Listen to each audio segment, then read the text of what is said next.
Саламатсыздарбы студенттер. Бүгүн биз кеп маданият предметинин дагы жаңы тема өтөбүз. Жаңы темабыз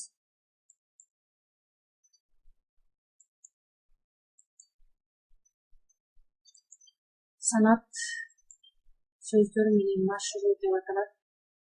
Биз өткөн жана жаңыдан үйрөнүп жаткан санат насыят сөздөрү менен демегендей күндө өтүп жүргөн үч машыгуунун жардамы аркылуу санат сөздөрү менен таанышат экенбиз. Ал машыгууларды дагы бир жолу эскертип коеюн силерге. Бул окуп ойлонуп машыгуу болуп саналса, биринчи машыгуу. Экинчи ошол окуп ойлонгон нерсебизди сүйлөп машыгабыз. Жана ошол окуп ойлонуп сүйлөгөн нерсебизди жазып, туура жазып машыгат экенбиз. Демек, бул темабыз санат сөздөр менен машыгуу болуп саналды. Алгач алдыга койгон максаттар менен таанышып алалы. Биринчи билим берүүчүлүк максатыбыз санат сөз эмне экендигин түшүнөсүң балдар. Анын түрлөрү боюнча маалымат алуу менен белгилүү санатчылар алардын айткан сөздөрүн билесиңер. Экинчи, өнүктүрүүчүлүк жактан биз өз кебиңерде студенттер санат сөздөрдү колдоно билүүнү түрдүү машыгуулар менен колдонууну үйрөнөсүңөр жана алардын жазылыш эрежелерине маани бересиңер.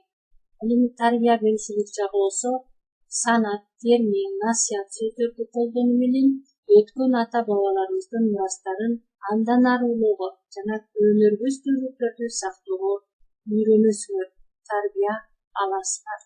Демек, алгач биз санат сөз деген жөнүндө азын-алоо маалымат алалы. Санат сөз бул да жалпы калай колдонгон мааниге бай мазмуну саналып, бирок санжыргалап, шөкөттөп айтылган ыргактуу кеп. Санаттар үлгү, термин, насыят ырлары болуп бөлүнөт. Алар көпчүлүктүн алдында ырдалат. Кыргыз элинин Ооз-2 адабиятында кеңири тараган ырлардын бири бул санат насыят ырлары болуп саналат. Мындай ырларда белгилүү бир каармандар, сюжет, окуялар жок. Жөн гана элдин турмуш тажрыйбаларынын жыйынтыгы берилет. Бул же тигил жаман жакшы сапаттар саналып өтүлөт жана ошонун өзүнөн адамдарды оң сапаттарга үгүттөө идеясы көрүнөт. Санат сөз укканды рахат алдырган, улам уккусун келиптирген канаттуу кеп. Аны менен акыл айтылып тарбия берилет. Эмне жаман, эмне жакшы экендиги жашоо, адам, жаратылыш, заман санатталат. Демек балдар, биз бул жерден азын-алоо маалыматтан санат сөздүгү дайыма жалпы эл колдонгон, мааниси бай, сөзгө мааниге ээ болгон, бирок санжыргалап, шөкөттөлүп айтылган бир ыргак менен айтылган кеп жөнүндө түшүнсөк, аны көптөгөн кыргыз элинин Ооз-2 адабиятында көптөгөн эл, жалпы эл менен кошо адабиятка эмгеги сиңген залкар инсандардын айткан сөздөрү жана залкар инсандар жөнүндө дагы маалыматтарды алат экенбиз. Анда кеттик балдар, биз сабагыбызды алгач, баштаардан мурун төмөнкү суроо менен силерге кайрылгым келип турат. Бул жерде санат, насыят, термин, үлгү ырларын кимдер айтышкан деп суроо бердим силерге. Албетте, бир көрүнүп турган экранда белгилүү инсандын сүрөтү көрүнүп турат. Эми экинчиде аты, фамилиясы жазылып турат. Бул жерден кимди көрүп турасыздар балдар? Демек, Азаматсыңар. Бул жерде белгилүү демократ акыныбыз Токтогул Сатылганов турат. Ал бул жерде болсо белгилүү акыныбыз Барды Алыкулов, аны дагы сүрөттөн көрүп таанып алдык.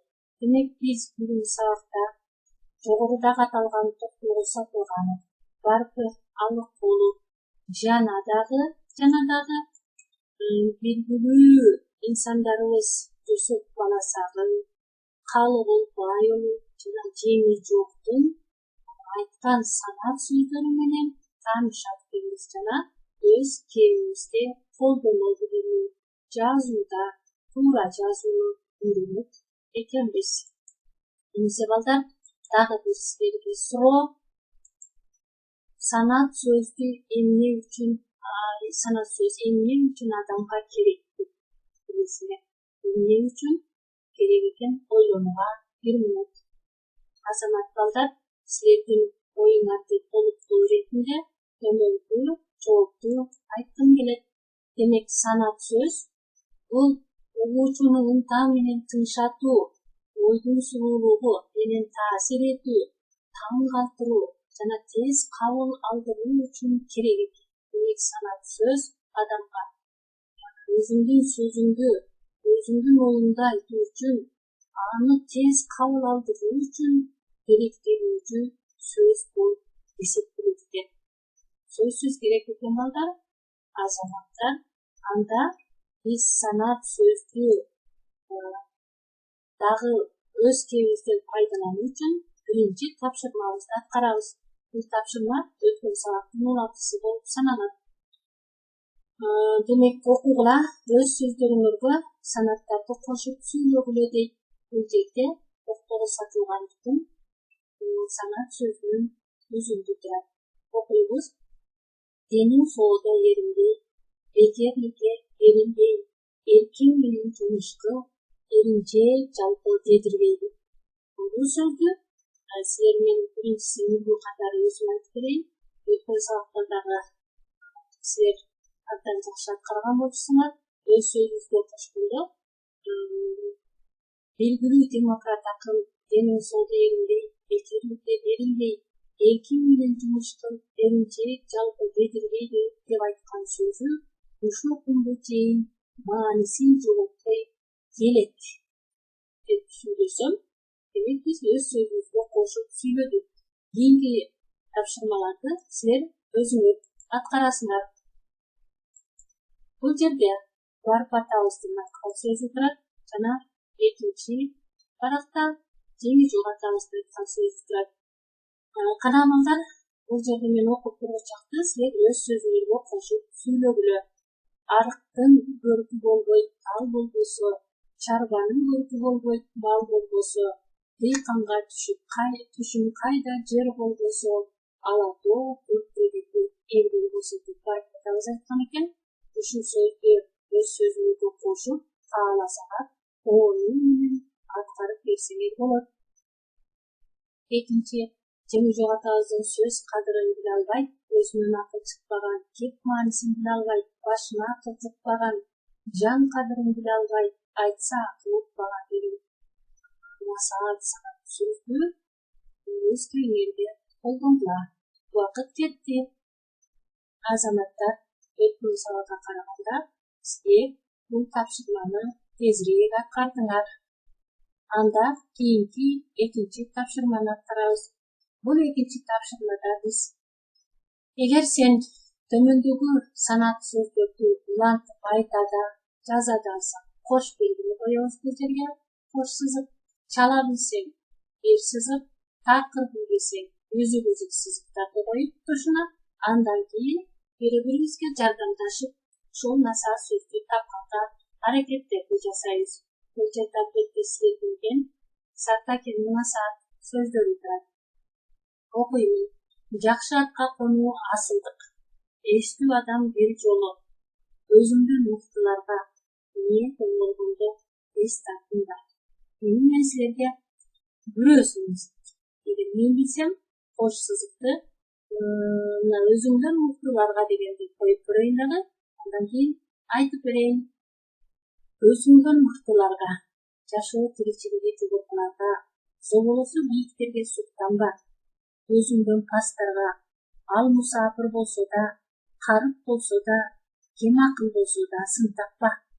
Суктануу кызганчаактыктан, ичи тардыктан, көрө албастыктан келип чыккан илдет болсо, сын тагуу кекелерчиликтен, кем акылдыктан, өзүн көтөрө чалуудан Kimisi tüydün tüydü çıkardı. Öğretmen Sarkat'ın nasatın толук айттым. Тура уладым. Демек бул жерге кош сызык белгисин коемун. Калган тапшырмаларды канасияр аткарып көргүлөчү.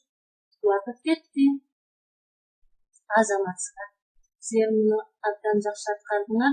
Себеби силер Саркат'ын насаттар менен өткөн сабакта тааныш болгонсуңар. 3-cü тапшырма Юсуп баласагындын насааттарын бышыкта. Кананын бул жерден силердин Юсуп баласагын жөнүндө анын насааттары жөнүндө канчалык билимиңер бар экендигин текшерип көрөмүз. Жогорку 2-ci тапшырмадагыдай аткарасыңар. Бирок белгилери эгер билсеңер кошуу белгисин, чала билсең сол белгисин, билбейм десең бир сызык белгисин бул жерге коюп алып туруп, андан кийин бири-бирибизге жардам берип толуктап айтабыз. Кана кеттик. Тиларстан ким улайт? Тиларстан косогондо кумдолдон бошоп кетсе өзүмдү да жеп койгом. Мына азамат, азаматсың. Андан кийинки сөздөрдү улайбыз жаман сөз. Кеттик. Адамзат келди нерсе багыттай улайбыз. Путь белгилеп, эгер билбесек, чала десек, суроо белгисин коюп коебуз дагы кийинки сабакта изденип, үйдөн даярданып таап келебиз. Азаматтар бир аз бул жерде бүтпөй калган иштерди үйдөн аткарабыз. Андан эмесе балдар 4-cü тапшырманы биздин сабагыбызды бышыктоо сабагы болуп саналат. Силердин араңардан бир студент китепти карап, албетте азыр экранды карап, ар бир санатты кырааты менен көркөм окуп, калган студенттер хор менен укканын кайталап айтышат. Кана эмесе бул тапшырманы аткарып көрөбүз. Бул жерде Калыгул Байулунун насаат сөздөрү турат. Биринчиси кана окуйбуз. Ырыс алдын ынтымак, ынтымагың жок болсо, алдыңдан даяр алтын тап. Ушул сөздү биз көркөм бирөөбүз айтабыз, калганыбыз хор айтабыз. Анда кеттик. Азаматтар эң сонунда катынып, демек биз ушундай акыл, насаат, терине үлгү ырларды ар түрдүү жолдор менен башырып, өз кебибизде пайдалана алсак болот экен. Дагы биз көптөгөн насаат сөздөрдү жаттап, кебибизде колдоно билишибиз керек. Ушун менен балдар биздин үйдө сабагыбыз аяктады. Үйгө тапшырма алгыла. Үйгө тапшырма сана сөз эмес менен өзгөчө болот. Анын билимин кандай зарылчылыгы бар? Экинчи суроо канча санат билесиң? Эсептеп көр. Санатты кантип сөзгө кошуп сүйлөө керек? 4-cü Токтогулдун, Баркынын, Калыгулдун жана башка санаттарынан жатта жана өз сөзүнө кошуп сүйлөө. Беттериңе жаз. Ушун менен балдар биздин сабагыбыз аякталды. Сак саламатта калгыла.